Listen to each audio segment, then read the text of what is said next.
बिस्मिल्लाहिर्रहमानिर्रहीम गाइज़, उम्मीद करता हूँ आप सब लोग आफियत के साथ होंगे, खुशबाश होंगे। गाइज़, जैसा कि आप जानते हैं कि पाकिस्तान एयरफोर्स में डिफरेंट ब्रांचेस बनी हुई हैं और हर ब्रांच में सेपरेट सेपरेट जॉब्स की अनाउंसमेंट होती है, जिनमें से एक ब्रांच का नाम है एडमिन एंड स्पेशल ड्यूटी की ब्रांच। गाइज़, अगर आप भी इस ब्रांच में अप्लाई करना चाहते हैं या आपने अगर अप्लाई किया हुआ है, तो आज की इस वीडियो में आपके साथ इन्हीं ब्रांच की जो जॉब से रिलेटेड कंप्लीट गाइडलाइन शेयर करने वाला हूँ। मीन कि इसके लिए आपको किन किन मराहल से गुजरना पड़ेगा, कौन कौन से आपको टेस्ट देने होंगे और आपने जो टेस्ट देने हैं उसका सिलेबस पैटर्न क्या होगा, उसकी आपने कैसे तैयारी करनी है। इसके अलावा आपके इन जॉब से रिलेटेड जितने भी क्वेश्चन हैं, मीन कि इसके लिए सैलरी क्या होती है, आपने क्या काम करना होता है, आपकी ड्यूटी टाइमिंग क्या होती है। इसके अलावा आपने आपको जो फैसिलिटीज़ प्रोवाइड की जाती हैं, अगर आप एडमिन एंड स्पेशल ड्यूटी की ब्रांच में भर्ती हो जाते हैं तो कौन कौन सी फैसिलिटीज़ प्रोवाइड की जाती हैं। सो हर तरह की कंप्लीट गाइडेंस इस आज की वीडियो में आपके साथ शेयर करने वाला हूँ। So guys, without any further delay let's begin. Guys, सबसे पहले बात करते हैं कि इस पोस्ट पर अप्लाई करने के लिए आपकी तलीम क्या मांगी गई। गाइस, अगर आपने बीए, बीएससी, एमएससी, चाहे आपने कॉमर्स की किसी भी फील्ड में जिसमें बीएस कॉमर्स, बीकॉम ऑनर, इसके अलावा बीबीए, एमबीए, चाहे आपने एमएस किया हुआ है, किसी भी फील्ड में किया हुआ है, तो आप इस पोस्ट के लिए एलिजिबल हैं। चाहे आपने ग्रेजुएशन 2 ईयर, चाहे आपने 4 ईयर किसी भी फील्ड में किया हुआ है ना, तो आप इस पोस्ट पर अप्लाई कर सकते हैं। इसके बाद बात कर लेते हैं एज क्राइटेरिया क्या है। गाइस, अगर आपकी एज 18 से लेकर 30 ईयर तक आपकी एज है, तो आप इस पोस्ट के लिए एलिजिबल है, मीन के अप्लाई कर सकते हैं। देन बात करते हैं कि आपने अप्लाई कैसे करना है। गाइस, आपने पाकिस्तान एयरफोर्स की ऑफिशियल वेबसाइट पे जाना है, वहाँ जाकर आपने एडमिन एंड जो स्पेशल ड्यूटी की ब्रांच है उसको सिलेक्ट करना है और जो जो बेसिक इन्फॉर्मेशन है उसको फिलअप करने के बाद अप्लाई सबमिट पर क्लिक कर देना है, तो आपका उसी वक्त अप्लाई हो जाएगा। तो आपको उसी वक्त ही टेस्ट की डेट भी बता दी जाएगी। सो गाइस, जिस दिन आपने टेस्ट देने जाना है, कौन कौन से डॉक्यूमेंट साथ लेके जाने हैं, ये भी आप नोट कर लें। सबसे पहले आपने जो ग्रेजुएशन आपकी तलीम है उसकी ट्रांसक्रिप्ट ओरिजिनल, देन इंटर और मैट्रिक के रिजल्ट कार्ड, सनद 2 पासपोर्ट साइज फ़ोटो, इसके अलावा स्मार्ट कार्ड। देन गाइस, आपने अपने फादर की सीएनसी की कॉपी विद टेस्टेड करवा के लेके जानी। गाइस, आपने इन तमाम डॉक्यूमेंट्स को साथ लेके जाना जो मैंने अभी आपके साथ शेयर किए हैं। अगर एक भी डॉक्यूमेंट्स आपके पास ना हुआ तो आप टेस्ट के लिए एलिजिबल नहीं होंगे, मीन कि आपको कंप्यूटर लैब में नहीं भेजा जाएगा। गाइस, डॉक्यूमेंट्स की वेरिफिकेशन होने के बाद आपको भेजा जाएगा कंप्यूटर लैब में। तो गाइस, जाते ही आपको कंप्यूटर की सीट पर बिठा दिया जाएगा। वहाँ जाकर आपने अपना रजिस्ट्रेशन नंबर पुट करना है जो आपकी रोल नंबर स्लिप पर लिखा होगा। फ़ौरन आपका टेस्ट स्टार्ट हो जाएगा। कौन कौन से आपसे टेस्ट लिए जाएंगे गाइस, आपसे सबसे जो पहला टेस्ट होगा वो इंटेलिजेंस बेस्ड टेस्ट होगा।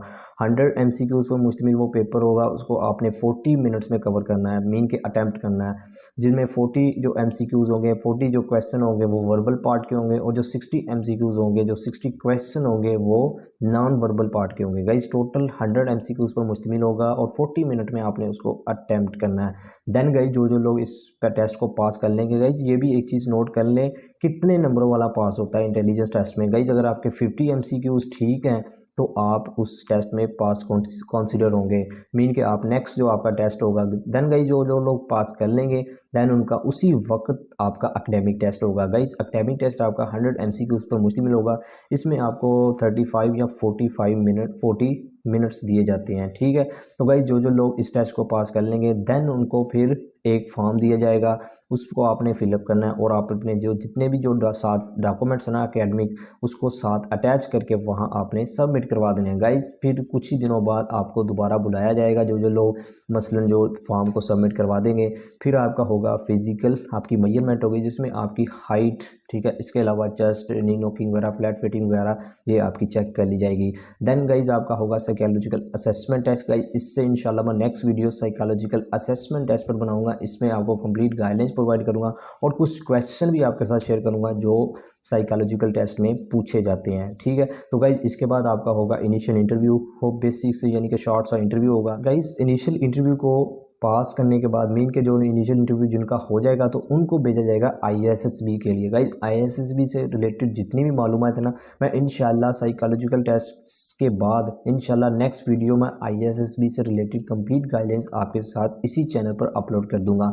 सो गाइज, ISSB को मसलन जो जो लोग ISSB को क्लियर कर लेंगे, मीन के जो रिकमेंडेड हो जाएंगे नेक्स्ट प्रोसेस के लिए, देन उनका होगा इंटरव्यू। वो इंटरव्यू AHHQ रावलपिंडी चकलाला में होगा। सो गाइज, जो जो लोग शॉर्ट लिस्टेड वहाँ से हो जाएंगे तो देन उनका होगा अगेन प्रॉपर मेडिकल, वो होगा लाहौर में, ठीक है। तो प्रॉपर मेडिकल के बाद जो जो लोग शॉर्टलिस्टेड हो जाएंगे तो देन उनको भेजा जाएगा ट्रेनिंग के लिए। गाइस ट्रेनिंग आपकी पाकिस्तान की जो मिलिट्री अकेडमी है वहाँ आपकी ट्रेनिंग होती है, 24 वीक्स की आपकी ट्रेनिंग होगी। मीन कि आपको 9th मंथ आपको ट्रेनिंग दी जाएगी जिस भी ब्रांच में आप भर्ती हो रहे हैं, वो कंप्लीट जितने भी रूल एंड रेगुलेशन होते हैं ना, ठीक है, वो आपको 9 मंथ में आपको मीन प्रॉपर यानी कि कंप्लीट आपको ट्रेन कर दिया जाता है आपकी जॉब से रिलेटेड। देन गाइज आपके ट्रेनिंग के बाद आपको एक बॉन्ड दिया जाता है, मीन कि आपको एक चलान फॉर्म दिया जाता है, वो आपने उस पर यानी कि एग्रीमेंट करना होता है कि जितने साल आप पाकिस्तान एयरफोर्स में सर्व करेंगे, ठीक है। इस चलान फॉर्म पर एग्रीमेंट होने के बाद आप as a commission officer admin and special duty की जो ब्रांच होती है उसको ज्वाइन कर लेते हैं और पाकिस्तान एयरफोर्स का पार्ट बन जाते हैं। गाइज इसी के साथ ही आपकी सैलरी भी स्टार्ट हो जाती है। गाइज सैलरी आपको ठीक ठाक प्रोवाइड की जाती है, सैलरी के साथ साथ आपको और भी बहुत सारी फैसिलिटीज़ प्रोवाइड की जाती हैं जिस तरह से जो दूसरी ब्रांचेस के जो ऑफिसर्स होते हैं, जो गाइज एक चीज़ नोट कर लें, फ्लाइंग ऑफिसर का आपको रैंक दिया जाएगा अगर आप एडमिन एंड स्पेशल ड्यूटी की ब्रांच में थ्रू शॉर्ट सर्विस कमीशन के जरिए आप ज्वाइन करते हैं पाकिस्तान एयरफोर्स को। सो गाइज आपको कौन कौन सी फैसिलिटीज़ प्रोवाइड की जाती हैं गाइज ये भी आप नोट कर लें। गाइज आपके लिए आपकी फैमिली के लिए मेडिकल की सहूलियात दी जाती हैं, जिस तरह से पाकिस्तान एयरफोर्स के जितने भी हॉस्पिटल्स हैं, इसके अलावा CMH जो रावलपिंडी है, इसके अलावा जितने भी जो पाक फोर्सेस हॉस्पिटल है ना, वहाँ आपकी फैमिली के लिए फ्री ऑफ कॉस्ट मेडिकल की फैसिलिटीज़ प्रोवाइड की जाती हैं। इसके अलावा अगर आपने ट्रैवलिंग करना है, चाहे आपने बाई एयर करना है, चाहे आपने बाई ट्रेन करना है, तो उसमें भी आपको 50% डिस्काउंट दिया जाता है। देन आपको अकोमोडेशन की फैसिलिटीज़ भी प्रोवाइड की जाती हैं। देन गाइस बात कर लेते हैं कि कौन कौन लोग इस पोस्ट पर नहीं अप्लाई कर सकते। गाइस जो जो लोग ISSB में 2 बार स्क्रीनिंग टेस्ट में नॉट रिकमेंडेड हो चुके हैं तो वो भी नहीं अप्लाई कर सकते। इसके अलावा अगर आप 3 बार इनिशियल टेस्ट, पाकिस्तान एयरफोर्स के जो इनिशियल टेस्ट होंगे जिस तरह से इंटेलिजेंस टेस्ट होता है और एकेडमिक टेस्ट होता है, गाइस अगर आप इनिशियल टेस्ट में 3 बार और 1 बार ISSB में नॉट रिकमेंडेड हो चुके हैं तो फिर भी आप नहीं अप्लाई कर सकते। देन गाइज आप बात कर लेते हैं आपकी सिलेबस के हवाले से। जो आपका इंटेलिजेंस टेस्ट होगा वो वर्बल और नॉन वर्बल का होगा, वो सिंपल होगा। गाइज एक चीज़ अगेन नोट कर लें, गाइज इंटेलिजेंस टेस्ट में एज़ कम्पेयर टू जो दूसरी ब्रांचेस की जॉब्स होती हैं, जो इंटरमीडिएट के बाद होती हैं या जो मैट्रिक के बाद जो जॉब्स आती हैं, उनका जो इंटेलिजेंस बेस्ड टेस्ट होता है, मीन के जो वर्बल और नॉन वर्बल का पार्ट होता है वो थोड़ा सा ईजी होता है। लेकिन गाइज जो आप थ्रू शॉर्ट सर्विस कमीशन के ज़रिए जो अप्लाई करते हैं ना, तो इसका जो इंटेलिजेंस टेस्ट होता है वो थोड़ा सा डिफिकल्ट होता है एज़ कम्पेयर टू इंटर और मैट्रिक के बाद जब आप अप्लाई करते हैं। सो गाइज एकेडमिक टेस्ट में आपने कैसे तैयारी करनी है, गाइज आपने जिस फील्ड में भी बैचलर किया हुआ है, चाहे 2 ईयर चाहे 4 ईयर, गाइज जिस सब्जेक्ट में किया हुआ है, गाइज आप उन सब्जेक्ट्स पर अपने फोकस करें।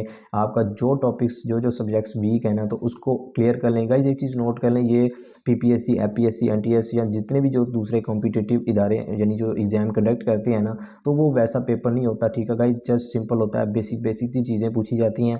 तो गाइज आपने जो पढ़ा है ना, ठीक है, जस्ट उसको रिवाइज करें। जो आपका टॉपिक वीक है उसको आप यानी कि अपने कंसेप्ट्स को क्लियर कर लें, इंशाल्लाह आप बासानी दोनों टेस्टों को पास कर लेंगे। गाइज आखिर पे यही कि जो जो कैंडिडेट्स भी इस पोस्ट के लिए एलिजिबल हैं, मीन जो लोग अप्लाई कर सकते हैं। इसके अलावा जिन भाइयों का भी एक ड्रीम रहा है ना पाकिस्तान एयरफोर्स को ज्वाइन करना, या जो इंटर के बाद या मैट्रिक के बाद नहीं ज्वाइन कर सके, तो यार उनके लिए ये बहुत ही अच्छी अपॉर्चुनिटी है कि वो ग्रेजुएशन की बेस पर इन ब्रांचेज में अप्लाई करके पाकिस्तान एयरफोर्स को ज्वाइन कर सकते हैं थ्रू शॉर्ट सर्विस कमीशन के जरिए। सो गाइज अगर आपका फिर भी इस वीडियो से रिलेटेड कोई क्वेश्चन है तो आप कमेंट सेक्शन में पूछ सकते हैं, भाई आपका लाजमी जवाब देगा। Thank you for watching, take care, अल्लाह हाफिज़।